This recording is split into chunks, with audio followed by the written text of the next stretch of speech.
성경책을 높이 드시고 같이 믿음으로 고백하시겠습니다. 주의 말씀은 내 인생의 빛입니다. 주의 말씀은 내 삶을 변화시키는 능력입니다. 주의 말씀에 내 마음의 문을 엽니다. 듣고 깨닫고 말씀대로 살기 원합니다. 아멘. 오늘 읽으셨던 말씀은 예수님의 유명한 비유 중에 하나입니다. 내용은 대단히 간단합니다. 아버지에게 두 아들이 있었습니다. 그 중에 막내 아들이 앞으로 자기가 받게 될 유산을 미리 달라라고 떼를 쓰고 있습니다. 아버지는 이 둘째 아들의 말도 안 되는 어이없는 요구를 모두 들어주었습니다. 돈과 자유를 얻게 된 이 막내 아들은 먼 나라로 가서 그 재산을 순식간에 탕진하게 되었습니다. 모든 것을 이룬 후 돼지 음식을 먹는 지경까지, 돼지 음식을 먹고 싶지만 주는 자가 없더라라고 할 정도로 완전히 나락에 빠졌습니다. 인생의 밑바닥을 경험한 이후에 바로 그 순간에 아버지의 집이 그리워하고 또 아버지의 집으로 돌아간다라는 내용입니다. 줄거리에서 알 수 있듯이 예수님의 이 비유는 탕자의 비유 또는 방탕한 아들에 대한 비유로 알려져 있습니다. 그래서 영어를 보면 The Prodigal Son이라고 이렇게 주로 이야기를 하고 있습니다. 그런데 뉴욕의 리디머 교회에서 목회하시는 팀 켈러 목사님이 누가복음 15장 이 비유를 가지고 설교한 것을 책으로 내셨는데 사실 그 제목이 대단히 흥미롭습니다. The Prodigal God, 선의 아들에 대해서 강조점을 두지 아니하고 오히려 프라디걸이라는 이 단어를 하나님 앞에 붙이는 것을 보았습니다. 프라디걸이라는 이 말은 낭비벽이 심하다 또는 낭비가 있다라는 의미입니다. 이것을 책 제목을 한글로 그대로 옮기면 낭비벽이 심한 하나님 또는 한글로 번역한 그 책을 보면 탕부 하나님 이렇게 번역을 하고 있습니다.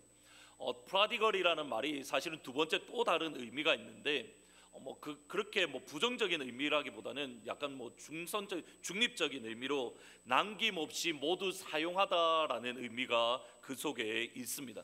이렇게 이해할 때는 이렇게 생각할 수가 있습니다. 남김없이 모다 쏟아 부으시는 하나님 또는 남김없이 모든 것을 사용하시는 하나님.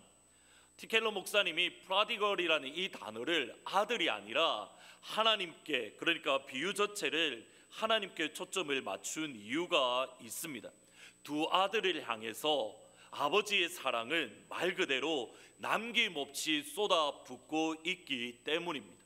이렇게 다시 한번 본문의 말씀을 읽어보면 예수님의 강조점 역시 사실은 아버지에게 있음을 처음부터 밝히고 있습니다. 또 이르시되 어떤 사람에게 두 아들이 있는데, 우리가 지금까지 알고 있던 탕자 첫째 둘째 아들에게 맞추어져 있던 이 비유는 사실 처음부터 두 아들이 가지고 있는 어떤 사람, 두 명의 아들을 가지고 있는 아버지에 대한 말씀입니다. 예수님의 초점은 아들에게 있는 것이 아니라 두 명의 아들이 가진 아버지에게 놓여져 있습니다. 여기서 저희들이 첫 번째 중요한 교훈을 얻을 수 있습니다. 탕자라는 것은, 프라디걸 선이라는 이 탕자라는 개념은 아버지와 관계의 문제이지 도덕적으로나 윤리적인 문제가 아니라는 겁니다. 다시 한번 들어보셔야 됩니다. 탕자는 아버지와 관계의 문제이지 도덕적이거나 윤리적인 문제가 아닙니다. 먼저 둘째 아들이 막내 아들을 탕자라고 부르는 것에는 더 이상 설명이 필요 없습니다. 우선 둘째 아들은 아들의 아버지를 향한 요청을 보면 아버지의 재산을 나에게 주십시오라고, 나에게 유산을 달라라고 요청을 합니다. 가만히 이 요청을 생각을 해보시면 아버지를 향해서 빨리 죽으시라라는 의미입니다. 유산은 말 그대로 아버지가 부모님이 소천하신 이후에 받는 것이 유산입니다. 유산은 말 그대로 유산입니다. 그런데 여전히 아버지가 정정하신데 나에게 돌아올 몫을 미리 주십시오. 목적이 있어서도 아니고 아버지가 죽으실 거니까 빨리 그 유산을 나에게 달라라고 하는 행동이 결코 옳은 행동은 분명히 아닙니다. 이런 행동에 대해서 아버지의 반응이 12절에 나와 있습니다. 그 둘째가 아버지에게 말하되 아버지여 재산 중에서 내게 돌아올 분깃을 내게 주소서 하는지라 아버지가 그 살림을 각각 나누어 주었더니 아버지의 반응이 그 살림을 나누어 주었다라고 말을 합니다. 여기서 나누어 주다라는 말은 우리 성경을 보면 실제로 어떠한 재산을 떼서 아들에게 주었다라는 개념으로 생각하기가 쉽지만 헬라어 성경을 보시면 재산을 떼어서 아들에게 나누어 준 것이 아니라 몫을 구분을 한 겁니다. 아버지의 재산이 이만큼 있으니까 원래 3분의 2는 큰아들에게 주고 3분의 1을 막내 둘째 아들에게 주는데 이만큼의 재산은 너의 것이고 이만큼의 재산은 첫째 아들이다라고 재산 자체를 구분해 준 것이라는 의미가 있습니다. 그러니까 재산 자체를 실제로 나누어 준 것이 아니라 여전히 재산의 소유권 자체는 아버지에게 있고 이만큼이 너에게 돌아갈 몫이고 이만큼은 너에게 돌아갈 몫이다라고 재산을 구분해 준 겁니다. 엄밀하게 말하면 여전히 재산은 아버지에게 속해 있습니다. 이것은 이후에 첫째 아들이 염소 새끼 한 마리도 자기 마음대로 사용하지 못한 것을 보면 실제로 재산권 자체를 아들에게 준 것이 아님을 알 수 있습니다. 그럼에도 불구하고 둘째 아들은 그가 자기에게 돌아올 그 구분해 준 그 몫을 땅을 팔고 모두 다 팔아서 현금화했습니다. 아마 그 땅이 제법 명당이었던 것 같습니다. 내놓자마자 곧바로 팔렸습니다. 꽤 큰 돈을 만지게 되자 아버지의 손길이 닿지 않는 먼 외국으로 떠납니다. 그리고 그 재물을 허랑방탕하게 낭비합니다. 허랑방탕한 정도가 아니라 장녀들과 함께 그 첫째 아들의 표현을 빌리면 재산을 삼켰다라고 말합니다. 이 둘째 아들을 향하여 탕자다, 방탕한 아들이다라고 부른다고 해서 어느 누구도 이의를 달거나 마음이 어려워할 분은 없습니다. 말 그대로 탕자이기 때문입니다. 도덕적으로도 잘못했고 윤리적으로도 분명히 잘못했습니다. 문제는 첫째 아들입니다. 과연 첫째 아들을 탕자, 방탕한 아들로 부를 수 있는가? 여기에 대한 고민이 있습니다.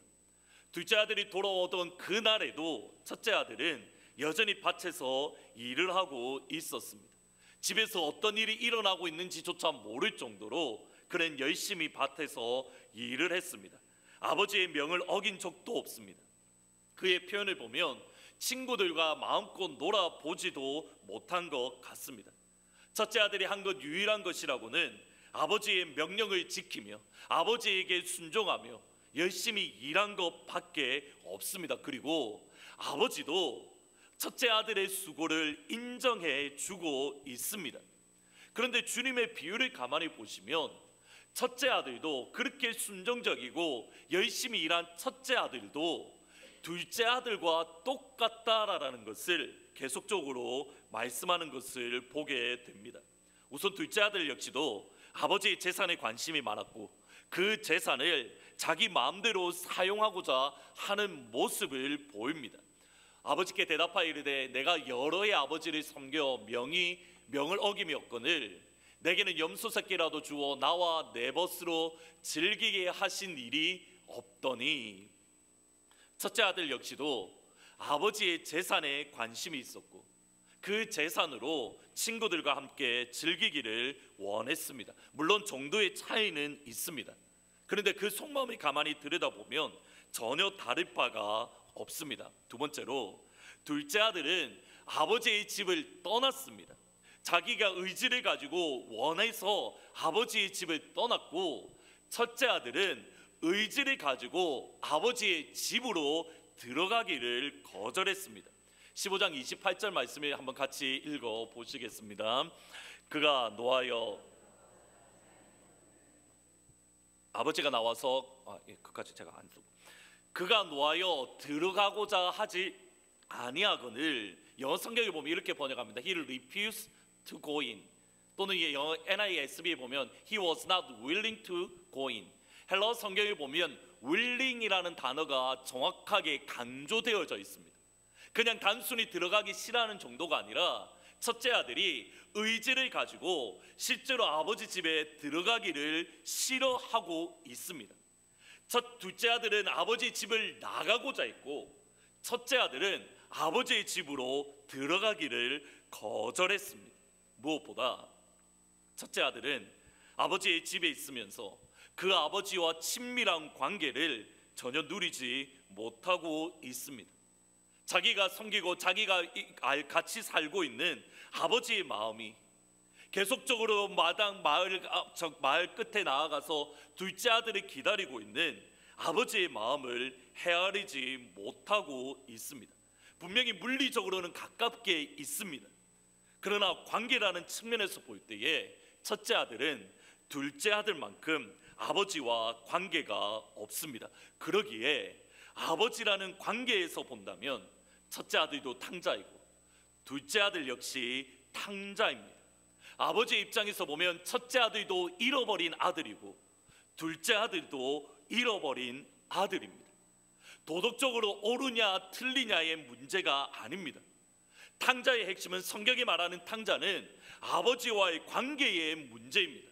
아버지와 관계가 친밀한가 아니면 친밀하지 아니한가, 관계의 문제이지 윤리적으로 옳으냐 윤리적으로 틀리냐의 문제가 아닙니다.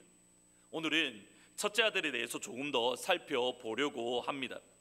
도덕적으로 온전한 아들, 그의 고백대로 아버지의 명을 한 번도 어긴 적이 없는, 아버지의 재산을 위해서 열심히 일한, 물리적으로 가장 가까이 있던 첫째 아들이 왜 하나님 보시기에 왜 예수님께서는 잃어버린 아들 또는 탕자로 부르셨습니까?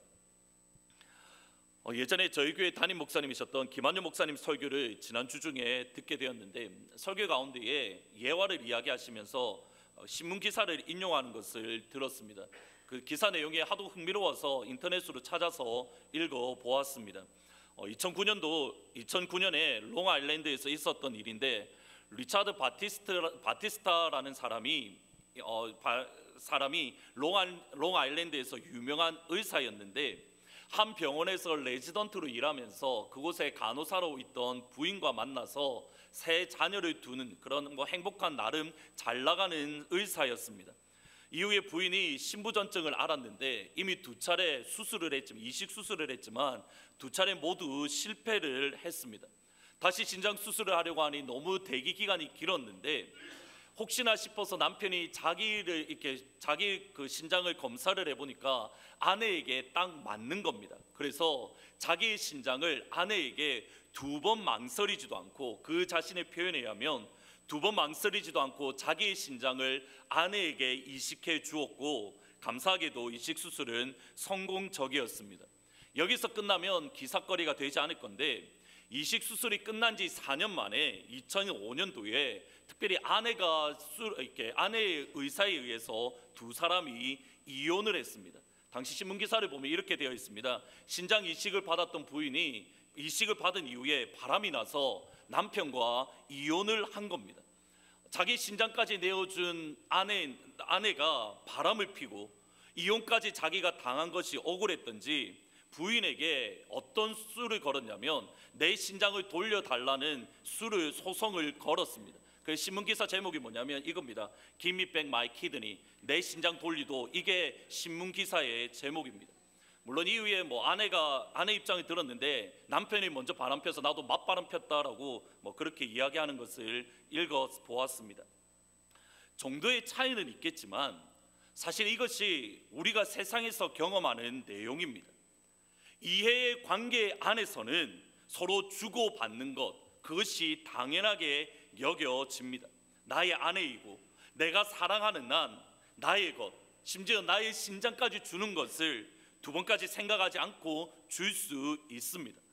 그런데 어느 순간 사랑이 식어버리면 이해의 관계가 사라질 때에 마치 이 남편이 내 신장을 다시 돌려달라고 하는 것처럼 희생하는 것을 아까워하고 이전에 주었던 것조차 아까워하는 모습입니다. 어떤 면에서는 이것이 논리적이고 타당하고 이성적입니다. 그런데 문제가 있습니다. 세상에서는 이것이 타당하고 논리적일지 몰라도 하나님 앞에서는, 저와 여러분이 믿고 섬기는 하나님 아버지는 그 이성을 뛰어넘으시고 그 논리를 뛰어넘으시는 분이 우리가 믿고 있는 하나님 아버지라는 겁니다. 첫째 아들이 잊고 있는 것이 이것입니다. 아버지는 여전히 첫째 아들을 사랑했습니다. 그를 위해서 이미 모든 것을 주었습니다. 이후에 했던 말이 내 것이다, 내 것이다 라고 했던 말이 결코 빈말이 아닙니다. 12절 말씀 한번 같이 읽어 보시겠습니다. 그 둘째가 아버지에게 말하되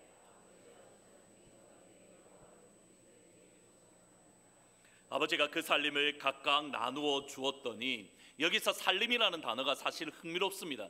그 앞부분에 보면 첫째 아들이 했던 말이, 둘째 아들이 했던 말이 분깃이라고 되어 있는데, 이것은 파트라고 재산의 일부 중이라는 의미입니다. 그런데 재산의 일부를 달라고 아들은 요청을 했는데, 아버지가 그들 각각, 그러니까 첫째 아들과 둘째 아들에게 주었던 게 뭐냐면, 우리 성경에는 살림이라고 되어져 있는데 헬라어 성경에 보면 비오스라는 말로 생명이라는 뜻입니다. 나에게 재산을 달라고 아들은 요청을 했는데, 아버지가 아들에게 준 것은 무엇을 주었냐면 생명을 둘째 아들에게만 준 것이 아니라 첫째 아들에게도 그 생명을 나누어 준 겁니다. 물론 이 당시 풍습에 의하면 첫째 아들에게는 3분의 1을 주었기 때문에 첫째 아들에게는 아버지의 생명의 3분의 1을 주었고, 둘째 아들에게는 3분의 1을 주었습니다. 아버지의 생명을 받았다라고 한다면, 아버지의 생명을 나에게 주는 것을 경험했다라고 한다면, 단순히 신장 정도가 아니라 아버지의 생명을 나에게 주었다고 한다면 그 다음이 중요합니다. 그 생명을 나누어 줄 수 있어야 됩니다. 아버지가 나에게 생명을 준 것처럼 그 생명을 첫째 아들 역시도 나누어 주는 자리에 서야 하는 겁니다. 도덕적으로 옳으냐 틀리냐의 문제가 아니라는 겁니다. 첫째 아들의 말을 가만히 보십시오. 모두 다 맞는 말을 했습니다. 틀린 말 그 속에 하나도 없습니다. 거짓이 없습니다. 둘째 아들은 실제로 탕자입니다. 모든 사람들이 보기에 페르나입니다. 맞습니다. 근데 왜 첫째 아들이 탕자입니까? 그 속에 사랑이 없기 때문입니다.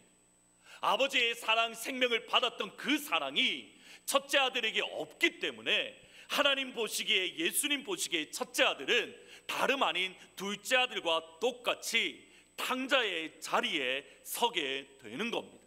사랑을 잃어버릴 때입니다. 긍휼의 마음이 그 속에 없을 때입니다. 사랑을 잃어버리면 첫째 아들이 되는 겁니다. 사랑을 잃어버리면 우리가 아무리 진리를 말한다 하더라도 하나님 앞에서는 저와 여러분이 탕자가 될 수 있습니다. 이제 저희들의 고민은 여기에 있습니다. 과연 우리가 첫째 아들인지 아닌지 어떻게 알 수 있습니까? 1절과 2절에 보면 이렇게 말을 합니다. 모든 세리와 죄인들이 말씀을 들으러 가까이 나아오니 바리새인들과 서기관들이 수군거려 이르되 이 사람이 죄인을 영접하고 음식을 같이 먹는다 하더라. 저희들은 이 비유를 이미 많이 들었기 때문에 첫째 아들은 서기관과 바리새인, 둘째 아들은 탕자와 세리와 죄인들이다라는 사실을 알고 있습니다. 예수님이 절대 세리와 죄인들을 향해서 너희들이 의롭다, 너희들이 바르다라고 인정하신 게 아닙니다. 분명히 그들은 죄인입니다. 예수님 보시기에도 분명히 그들은 죄인입니다. 그러면 하나님의 마음은 어디에 있습니까? 그 죄인과 세리들이 하나님의 심판을 받는 자리에 머무는 것이 아니라 다시 한번 아버지께로 돌아오는 것, 여전히 한 명 한 명이 돌아오는데 하나님 아버지의 마음이 놓여져 있습니다. 마을 어귀에 서서 집을 나간 둘째 아들이 돌아오기를 기다리고 계십니다. 그러면 그 하나님 아버지의 마음을 날마다 알고 있는, 옆에서 지켜보고 있는 바리새인들과 서기관들은 모든 사람들이 손가락질하는 세리와 죄인들이 하나님께 돌아올 수 있도록 그들의 마음이 준비되어 있어야 합니다. 그런데 지금 상황은 정확하게 반대입니다. 세리와 죄인들이 말씀을 듣기 위해서 바리새인과 서기관과 함께 있는 주님께 나옵니다. 바리새인들과 서기관들은 주님의 말씀을, 하나님의 말씀을 자기들만 들어야 된다고 생각합니다. 죄인들과 세리들과 함께 하나님의 말씀은 합당하지 않다라고 여겼습니다. 여기서 중요합니다. 서기관과 바리새인들은 자신들만의 세상을 만들고 있습니다.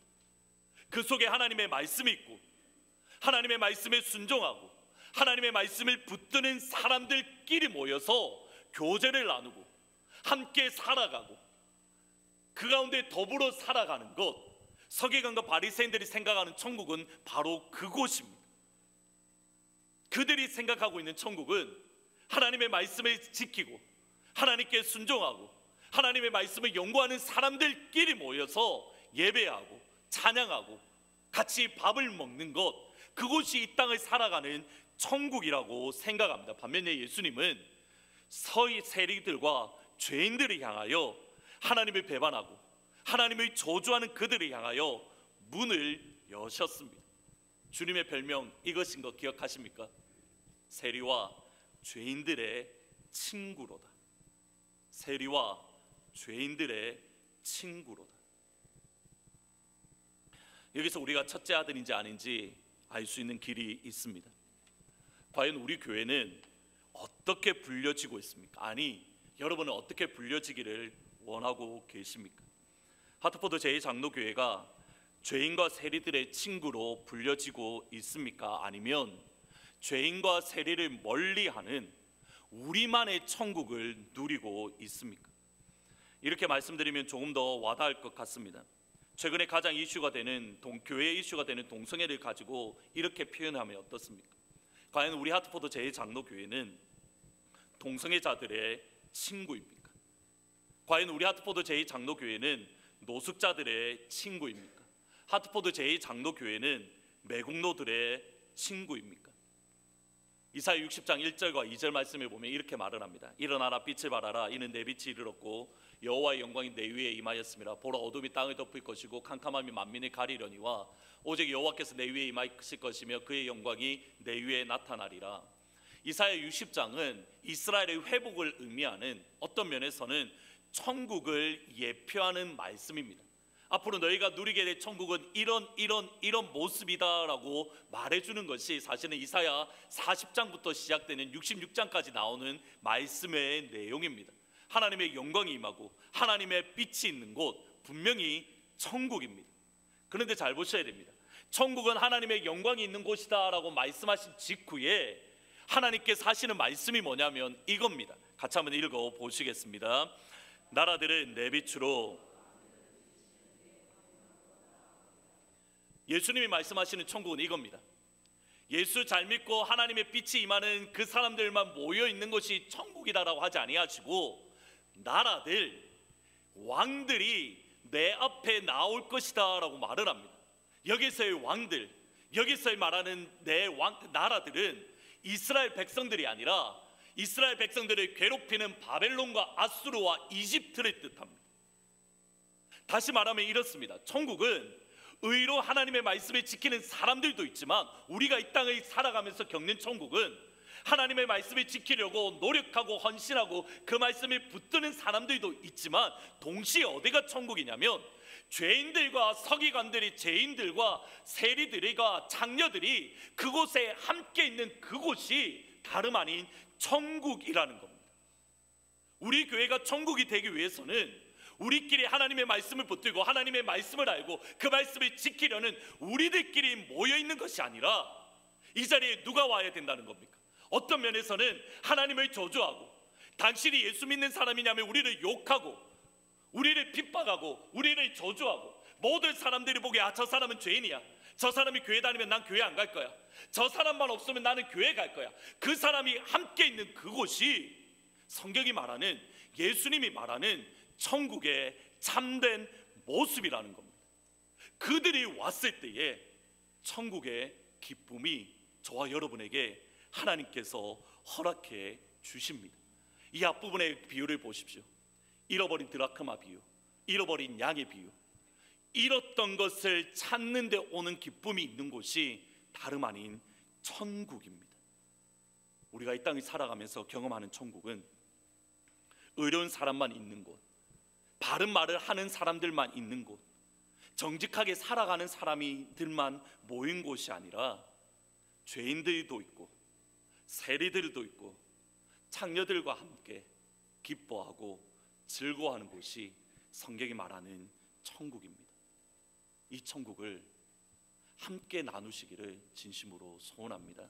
이제 당장 다음 주에 예수사랑 이웃사랑 초청잔치가 있습니다. 정말 전도하기 싫은 사람이 있습니다. 저 사람 나 진짜 전도 안 할 거라는 사람이 있습니다. 근데 어디가 천국입니까? 그 사람과 함께 즐거워하는 곳, 그곳이 천국입니다. 그곳이 우리 교회가 되기를 주님의 이름으로 축복합니다. 지난 여름 동안 저희 교회에서 단기 선교를 계속적으로 했습니다. 오늘은 잠깐 단기 선교를 참가했던 아이들과 그 다음에 단기 선교팀들이 나와서 잠깐 간증을 갖도록 할 예정입니다. 먼저 주의 자매가 와서 지난 로가노프 팀에 가서 로가노프 팀에서 섬겼던 것들을 간증으로 할 때에 많은 은혜가 또 많은 힘이 되시기를 진심으로 바랍니다. 나올 때 다 같이 한번 박수로 환영해 주시면 좋을 것 같습니다. 누가 나옵니까? 지금 죄송합니다. 지금 제가 이름을 잘못 받은 것 같습니다. 로가노프 팀 누가 하나요? 알렉스가 미안합니다. 이름을 잘못 썼습니다. 다 같이 박수로 죄송합니다. 이건 제 실수입니다. 나와서 박수.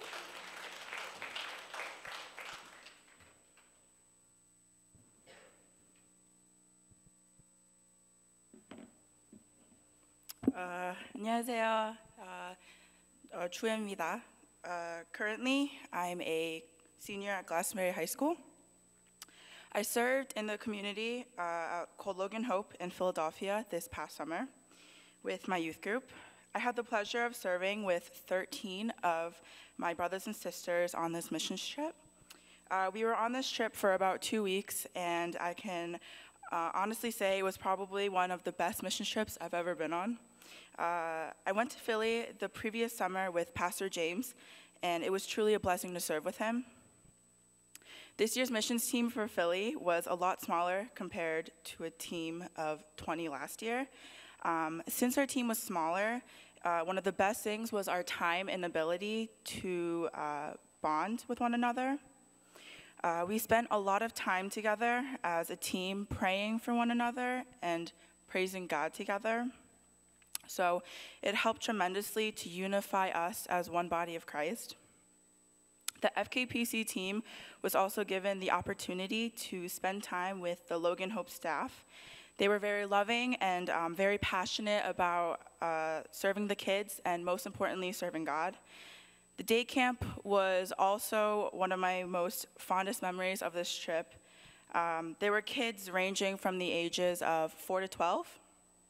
They came out consistently to the day camp. We'd start the day with chapel and where we do songs of worship and teach even a mini sermon to the kids. After that, we'd eat lunch and then start the stations. In every station, the Logan Hope staff and the FKPC team would incorporate the gospel as best as we could to immerse the kids in the Word of God.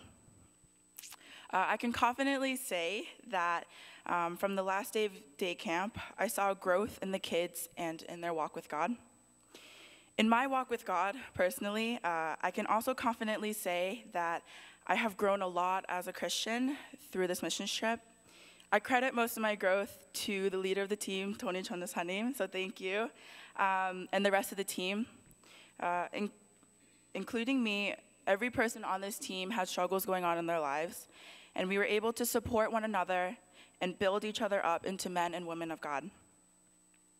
Like I said before, the team was constantly praying for one another, which I felt very blessed through. It helped me as a Christian to appreciate my brothers and sisters even more. So all in all, I truly praise God for blessing me with such a loving, passionate, and hardworking team. I'd really like to thank Tony Tonasanim again for taking on this crazy team and all of our team's brokenness and weird sense of humor. It's definitely not easy leading your first missions team, especially when he lost his voice halfway through the trip. But he did an awesome job controlling us, and I can say for the team that everyone was very thankful for someone like him to lead the team. I would also like to thank the church for supporting us and allowing us to go on this mission trip, and I look forward to going again next year. 감사합니다. Thank you for listening.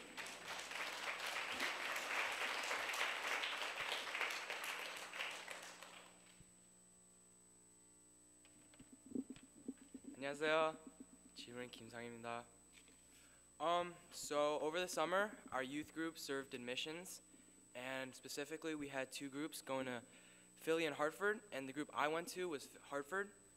And so in Hartford, we served the Korean community, and some background information on them is that they originated from Thailand and Myanmar, and the government there really oppressed them, and so they were forced to make their own people group. And thankfully, with the help of outside nations, they were able to get out of there through refugee camps in Thailand, but also in America, and there's one based here in Hartford. And so you may be wondering what we did. For 4 days, we went to Central Baptist Church, and we had a VBS-style camp for the Korean community. And so the rundown of each day was we had praise songs in the morning, we had a Bible message, and then we ran fun activities for the kids for the rest of the day. And so they would continue to know about God, but also have a fun time hanging out with each other, but also the staff. And personally, I had a blessed time in Hartford. It was really fun. And this year, even though there weren't a whole lot of kids, that it was still good in that we were able to bond closer with the students who did show up, and we were able to grow with them in a personal level. And the kids were also really cute and nice, and they're friendly, and it was just fun, hanging out with them, chilling with them, and it was a good time. And so not only did we serve the Korean kids, we also served ourselves in that we bonded as a team through QTs, prayer and praise, and it really helped us to serve the Korean community kids better because we were, growing God with each other. And so I think one big takeaway I had from this missions is that, there's this common misconception that I had this too before, that missions has to be wild and extreme where you have to go to some dangerous place in another continent or country, but that's not really the case, and it doesn't matter where you serve, in that Hartford's like 5 minutes away from here, and we still reached out to a people group who may not know about God, and we taught them about how awesome our Lord and Savior is. And also, what I found special about Hartford is that it's not like we're not going to see them anymore, that we have Powerhouse at our church. It's a once in a month like VBS once again, and we're continuing that bond we had with them in Hartford Missions even though it's over. And I'm just so thankful for this Hartford Missions because God's bringing us to serve the Korean community, to grow them as a family in Christ, but God's also bringing us together, us FKPC, as a family in Christ, as the KM provides food, provides rides, and the youth group and the Covenant Chapel are running the VBS. And so once again, I just had a blessed time in Hartford, and it was just really fun serving in the Hartford ministry. Thank you.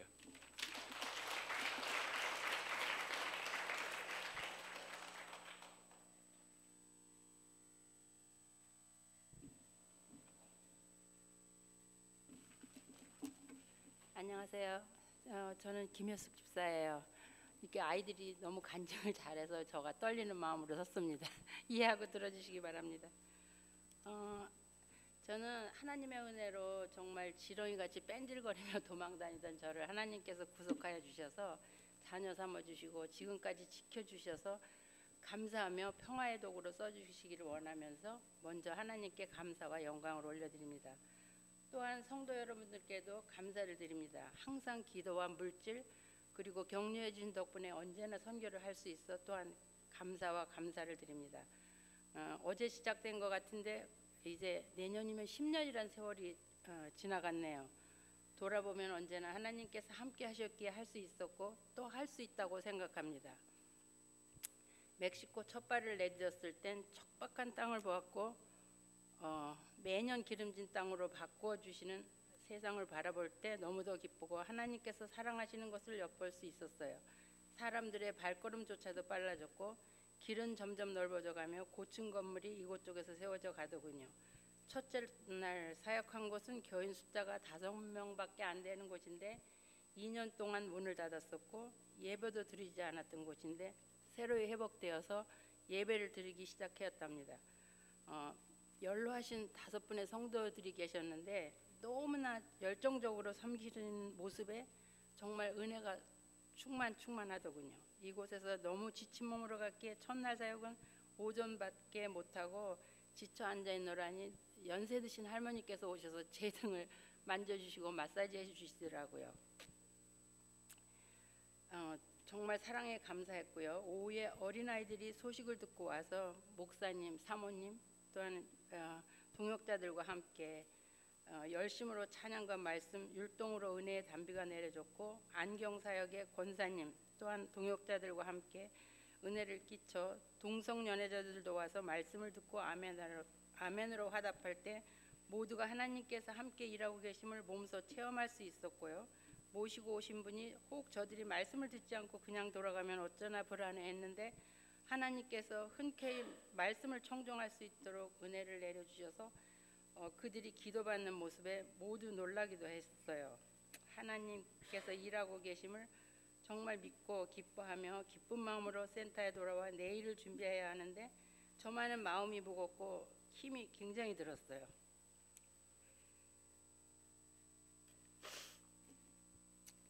너무 지쳐서 오후에 사역을 못했기에 마음이 너무 아파 열심히 기도하며 지혜를 구했죠. 아침 매일 목사님께서 말씀을 주시는데 예배 시간에 정말 기도할 때 그때를 생각하며 너무 눈물이 쏟아지기 시작했고 이렇게 첫날부터 사역을 제대로 못한다면 어떻게 이것을 끝까지 할 수 있을까 하는 생각에 너무 힘들었고 정말 그 지친 마음에 어쩌나 기도를 했을 때 하나님께서 음성을 들려주셨어요. 나도 안다. 내가 네 마음을 아니.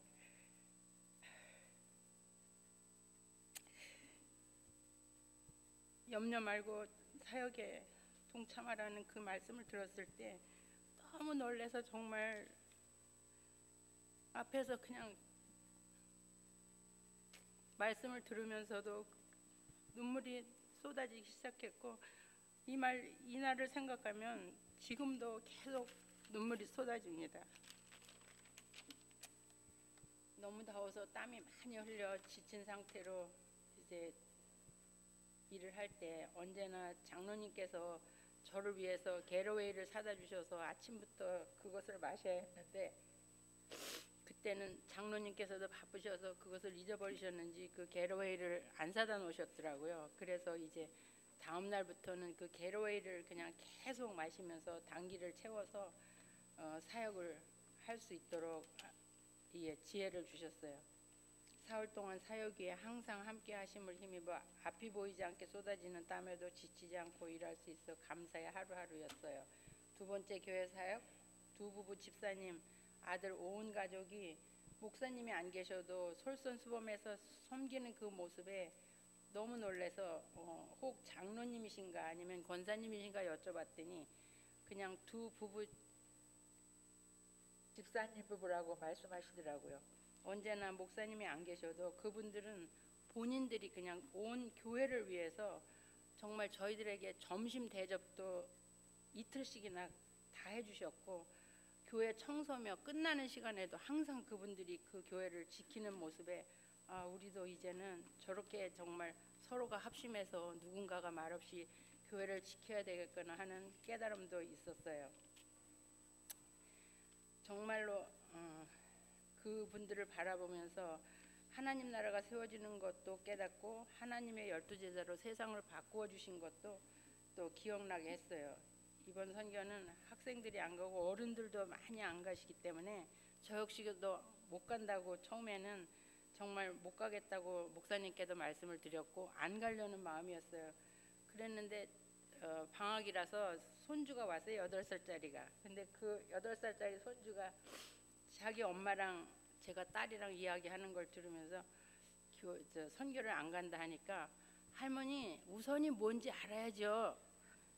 교회가 먼저인데 교회를 안 가면 어떡해요? 그러면서 선교를 가야죠. 그래서 제가 깜짝 놀라서 정말 내가 이렇게 또 잠깐 동안에 하나님을 잃어버리니까 우리 손주를 통해서 이렇게 그 말을 듣게 하셔서 정말 나를 깨우쳐 주시는구나 하고 다시 정말 가겠다고 목사님께 말씀을 드리고 선교를 갔지요. 돌아오기 하루 전날 또 노방전도가 있었는데 노방전도에는 66명이라는 아이들이 모여서 너무 정말 즐겁게 그냥 찬양하며 같이 함께 할 수 있어서 너무 감사했고 그곳에 또 개척교회를 세우고자 하는 그 목사님의 두 부부 목사님이 그곳에 계속 기도를 하고 계신데요. 또한 또 선교센터에도 이번에 정말 저희들이 갔을 때에 그 새로운 개척을 해서 그래서 교회를 하나를 설립을 했거든요. 그러니까 첫 번째 갔던 교회도 그렇게 2년 동안 문을 닫았었지만 그분들이 5분이 모여서 새로이 이제 교회를 설립한 것을 다시 회복된 것을 보았고, 또한 교회가 하나가 세워졌고 또 앞으로의 교회도 세워질 것이고 이러니까 저희들은 정말 힘든다고 생각했지만 그런 것을 바라보면서 정말 하나님의 일은 이래서 해야 되는구나 하는 것도 알 수 있었고, 끝까지 정말 잘 섬겨서 그곳에 교회가 세워질 수 있도록 정말 여러분들도 기도해 주시고 저희들도 함께 동참해서 하루 빨리 그 교회가 세워질 수 있도록 기도해 주시기를 바랍니다. 또 여러분께서 저기 사랑과 정성으로 모아주신 옷, 가방, 신발, 뭐 정말 공항에 들어갈 때는 그 짐을 가지고 들어갈 때 불안한 거는 이루 말할 수가 없어요. 여기서부터 떠나기 시작부터 정말 어떻게 해야 이것을 잘 통과할 수 있을까, 뭐 여러모로 지혜를 구하지만 그래도 그분들이 하기 때문에 우리는 어쩔 수 없이 거기를 통과할 때 이렇게 불안해야 하거든요. 근데 이번에는 공항을 바꿨어요. 캔쿤으로 노상 갔었는데 캔쿤으로 안 가고 메리다를 갔는데 정말 쉽게 잘 통과할 수 있었어요. 그래서 그곳에 가져가서 이제 바자를 했는데, 바자를 할 때 저희들이 그 돈을 작은 돈이지만 받고 바자를 해요. 그래서 이제 팔아서 거기에 그 헌금으로 드리거든요. 그 헌금으로 드리는데 두 교회를 섬겼으니까는 이 첫째, 두 번째 똑같이 바자를 했는데 한 군데는 식구가 적었고 한 군데는 좀 여러분들이 오셨어요. 근데 그분들이 오신 분들이 전부 그 교회 교인이 없으니까 교인이 아니고 다른 성당에 다니시는 분들, 믿지 않는 분들이 오세요. 그래서 이제 그것을 사가시는데 그것을 팔아서 그 교회에 헌금으로 드리는데, 이상하게도 하나님께서는 그 두 교회가 서로 알고 섬기시는 목사님들이시니까 그런지 돈도 거의가 같은 금액으로 나와서 저희가 거기에 헌금을 해서 정말 그것도 너무 하나님께서 모든 거 이렇게 정말 만져주시는구나 하는 것을 깨달으면서 너무 감사했고요. 또 장로님 지금 연로한가운데 계시는데 그곳에 정말 그 집 선교센터도 크지만 좀 들어가서 있어서 누군가가 정말 같이 함께 했으면 좋겠는데 그렇지 않고 그냥 혼자서 거기서 외롭게 그렇게 일을 하고 계시는데, 그래도 외로워하시지 않고 그렇게 열심히 섬기시는 그 정말 섬기시는 그 정열 때문에 그런지 하나님께서 이렇게 이제는 앞에 보이는 열매를 이렇게 주시는 것 같아요. 그래서 그 바자할 때도 여기서나 거기서나 정말 믿는다 그러지만 내가 우선이고 뭐든지 내가 좋은 걸 가져야 되는 그것은 정말 저나 뭐 그분들이나 똑같은 것 같아요. 그래서 바자를 할 때도 자기네 교인이 먼저 좀 들어가서 하면 안 되겠느냐. 근데 정말 장로님께서 너무 노나 예스가 분명하신 거예요. 그래서 안 된다고 딱 자르시는데 정말 그 앞에서 볼 때는 너무 정말 당황스러울 정도로 어떻게 저렇게 하실 수 있나 이랬는데, 그것이 얼마나 정말 성경적이고 나중에는 그 장로님께서 말씀해 주시는 걸 들으니까 우리가 부끄러웠는지 몰라요. 그래서 그분들이 이제는 그분들도 나중에는 이제 그 또 그렇게 노를 했지만 장로님이 다시 그분들을 만나서 이것이 헌금이 들어오면 당신 교회에 헌금을 하는 거고 다른 분들에게서 받아서 헌금을 하고 저분들에게서 받는 돈이 너희 교회에 들어가는 거니까 너희가 먼저가 아니라가 저 사람들이 먼저다 그랬더니 이제 그분들이 미안해하고 다시 이제 그분들에게서 받은 금액을 이제 두 교회에 이렇게 헌금으로 돌려드렸어요. 하여간 또 돌아오는 날에는 비행기가 싼 티켓을 가니까 한 군데를 꼭 거쳐서 오는데 이번에는 메리다 공항에서 휴스턴으로 가게 됐는데 휴스턴에 가는 동안에 그 비행기를 타러 새벽 5시에 나갔는데 비행기가 플랫 타이어가 됐다는 거예요. 그래서 플랫 타이어가 됐는데 기다려야 된다 해서 그냥 아침도 안 먹고 비행장에 가서 그냥 아침에 뭘 커피나 한 잔 뭐나 먹고 이렇게 또 가자고 금방 갈 거니까 그랬는데 2시간 정도를 기다린 거예요. 이게 2시간 정도 기다리니까 너무 배가 고팠는데 거기에서 바우처를 줘서 햄버거를 하나 먹고 이제 2시간 넘게 기다렸다 이제 비행기를 타고 휴스턴을 향해서 갔는데 얼마나 또 뭐 태풍이 몰아닥쳐가지고 막 비행기가 설 수가 없는 거예요. 그래서 공항에서 아니 하늘에서 그냥 계속 비행기가 다니다 보니까 기름이 또 모자란다는 거예요. 그래가지고 기름이 모자라니까 어쩔 수 없어서 이제 저기 그분들이 또 방송을 해주시는 거예요. 그러면서 어스틴 쪽에 가서 기름을 넣고 가야 된다고. 그런데도 어스틴에 금방 못 내리는 거예요. 너무 태풍이 심하니까. 근데 사모님은 잠깐 눈을 붙이셨는지 그 태풍이 온 거는 기억을 못 보셨으니까 생각을 못 하시고 아 집사님 비행기가 휴스턴으로 안 가고 이렇게 어스턴으로 근데 왜 올라갔다 내려갔다 하네요. 우리 하이젝트 당한 거 아니에요. 내일 신문 나는 거 아니에요. 그러시는 거예요. 그래서 사모님 그게 아니라 지금 밖에 태풍이 너무 심하게 몰아쳐서 이렇게 됐으니까 조금 기다리면 아마 근데 이제 방송을 하니까 이제 알아들으시고 그 다음에 그러면은 저 어스틴에서 내려서 또 저기 기름을 넣고 간다고. 그래서 이제 거기서 또 기름을 넣는데 비행기 안에서 가둬놓고 뭐 나가지도 들어가지도 못하고 또 1시간이 넘도록 거기서 기다렸다가 다시 어스틴에 왔는데 저 휴스턴에 왔는데 휴스턴에 와서 8시간을 기다렸다가 비행기를 타고 온다 그랬거든요. 근데 비행기 안이랑 밖에서 너무 하다 보니까 너무 오래 기다리다 보니까 차를 놓친 거예요. 비행기를 놓친 거예요. 그래서 그 다음 날 오게 됐어요. 그래서 하나님이 또 힘들었다고 쉬게 하셔서 또 비치에도 가서 하루 쉬게 하시고 맛있는 것도 먹고 잘 다녀왔어요. 여러분의 기도가 정말 너무 감사했고요. 장로님 위해서 많이 기도해 주시고 장로님의 동역자를 위해서 기도해 주세요. 그래서 빨리 하루속히 거기에 동역하실 수 있는 분이 오실 수 있도록 감사합니다.